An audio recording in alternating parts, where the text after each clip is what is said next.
गारां मानसि नायदो गौरां गार्डेनावहाय एरखेनो लामायानो गैया नै दा लागोन र' बैहाय थांगोन जों थाव बारस'नो लामा गैला नामा होनदों बैयाव नायग्रोनो जायगा गेलेनो औ गेलेनोसै बैहाय बैयाव गेलेनोसै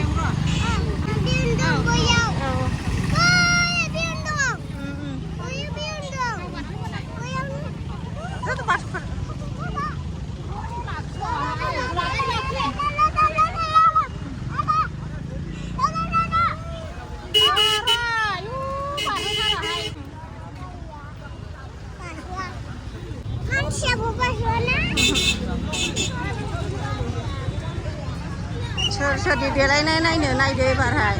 मानसिफ्रा नायदो गौरां गार्डेनाव बुंजोब्बायना ओरैथिं गेले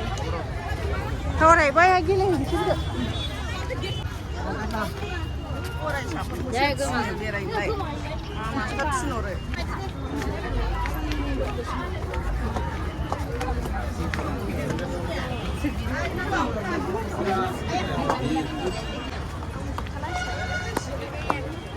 हारसाफ्रानो बांसिन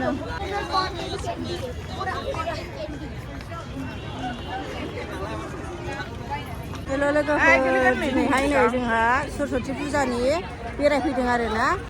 लोगोफोर दङ ओमफ्राय उन्दैफोरबो दं आरो गेलेदों दसे जिरायबाय मेंनायखाय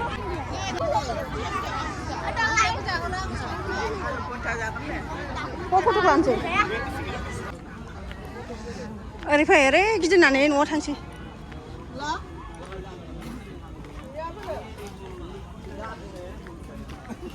जरा जरानो ओरैहाय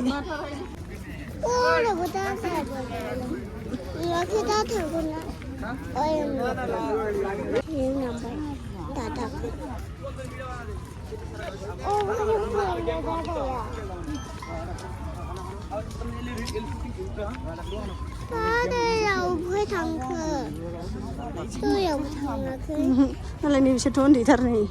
एफा उन्दै उन्दैयानो लाजिया बिसोरो ओरै बांसिनबाव नाय मानसिफ्रा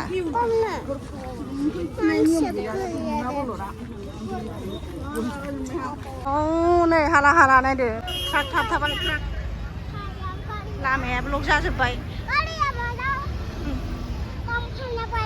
नाव जावदों नै नाव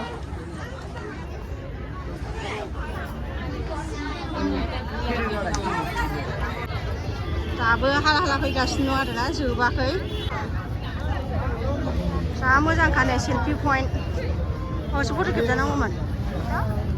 थांसै र' 29 लेन्डमार्कआव फैबाय नै दसे बेरायनो दिनै फार्स्ट टाइम फैबाय आरोना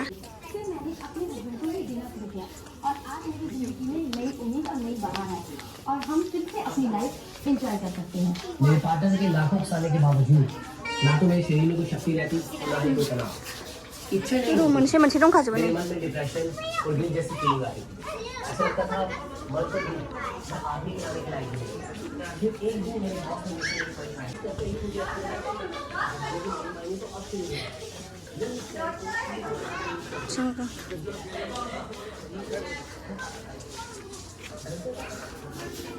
जेबो गैला माथो मालाय माबाजोबसो मा होनोमोनलाय जाग्रा